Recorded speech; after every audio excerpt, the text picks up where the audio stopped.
ऐसी कृपा करो जग जननी, जीवन गायत्रीमय हो। जय गुरुदेव। आप सभी को प्रणाम। आइए सर्वप्रथम परम पूज्य गुरुदेव एवं परम वंदनीय माता जी का भाव भरा आवाहन करते हैं। मातृवत लालित्री च पितवर्त मार्गदर्शिका, नमोस्तु गुरु सत्ताये श्रद्धा प्रज्ञा युता चया। आज के स्वाध्याय में परम पूज्य गुरुदेव हमें गायत्री माँ का सर्वश्रेष्ठ ध्यान एवं सर्वसुलभ ध्यान के विषय में बता रहे हैं। आइए गुरुदेव बता रहे हैं, जानते हैं। मानव मस्तिष्क बड़ा ही आश्चर्यजनक, शक्तिशाली एवं चुंबक गुण वाला तत्व है। उसका एक एक परमाणु इतना विलक्षण है कि उसकी गतिविधि, सामर्थ्य और क्रियाशीलता को देखकर बड़े बड़े वैज्ञानिक हैरत में पड़ जाते हैं। इन अणुओं को जब किसी विशेष दिशा में नियोजित कर दिया जाता है तो उस दिशा में एक लपलपाती हुई अग्नि जिह्वा अग्रगामी होती है। जिस दिशा में मनुष्य की इच्छा, आकांक्षा और लालसा करता है, उसी दिशा में, उसी रंग में, उसी लालसा में शरीर की शक्तियाँ नियोजित हो जाती हैं। पहले भावना मन में आती है, फिर जब उन भावनाओं पर चित्त एकाग्र होता है तब एकाग्रता एक चुंबक शक्ति, आकर्षक तत्व के रूप में प्रकट होती है और अपने अभीष्ट तत्वों को निखिल आकाश में से खींच लाती है। ध्यान का यही विज्ञान है। इस विज्ञान के आधार पर प्रकृति के अंतराल में निवास करने वाली सूक्ष्म आदि शक्ति ब्रह्म स्मरणा गायत्री को अपनी ओर आकर्षित किया जा सकता है। उसके शक्ति भंडार से प्रचुर मात्रा में अपने अंदर धारण किया जा सकता है। जप के समय अथवा किसी अन्य सुविधा के समय नित्य गायत्री का ध्यान किया जाना चाहिए। एकांत, कोलाहल रहित शांत वातावरण में स्थान में चित्त होकर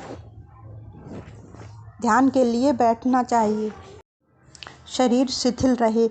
यदि जप काल में ध्यान किया जा रहा है तो पालथी मारकर मेरुदंड सीधा रखकर ध्यान करना उचित है। यदि अलग से समय में ध्यान करना हो तो आराम कुर्सी पर लेटकर या मसनद, दीवार, वृक्ष आदि का सहारा लेकर साधना करनी चाहिए।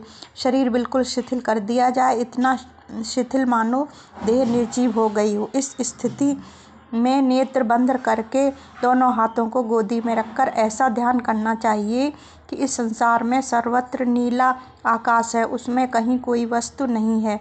प्रलय काल जैसी स्थिति होती है, आकाश के अतिरिक्त और कुछ नहीं रह जाता। वैसी स्थिति का कल्पना चित्र मन में भली भांति अंकित करना चाहिए। यह कल्पना चित्र भावना लोक में भली भांति अंकित हो जाए तो सुदूर आकाश में एक छोटे से ज्योति पिंड को सूक्ष्म नेत्रों से देखना चाहिए। सूर्य के समान प्रकाशवान एक छोटे नक्षत्र के रूप में गायत्री का ध्यान करना चाहिए। यह ज्योति पिंड अधिक समय तक ध्यान रखने पर समीप आता है और बड़ा होता चला जाता है और तेज अधिक प्रखर हो जाता है। चंद्रमा या सूर्य के मध्य भाग में ध्यानपूर्वक देखा जाए तो उसमें काले काले धब्बे दिखाई पड़ते हैं। इसी प्रकार उस गायत्री तेज पिंड में ध्यानपूर्वक देखने से आरंभ में भगवती गायत्री की धुंधली सी प्रतिमा दृष्टिगोचर होती है। धीरे धीरे ध्यान करने वाले को यह मूर्ति अधिक स्पष्ट, अधिक स्वच्छ, अधिक चैतन्य, हंसती बोलती, चेष्टा करती, संकेत करती, भाव प्रकट करती हुई दिखाई पड़ती है। हमारी इस गायत्री महाविज्ञान पुस्तक के आरंभ में भगवती गायत्री का एक चित्र दिया हुआ है। उस चित्र का ध्यान आरंभ में करने से पूर्व कई बार बड़े प्रेम से, गौर से, भली भांति अंग प्रत्यंगों का निरीक्षण करके उस मूर्ति को मन क्षेत्र में इस प्रकार बिठाना चाहिए कि ज्योति पिंड में ठीक वैसी ही प्रतिमा की झांकी होने लगे।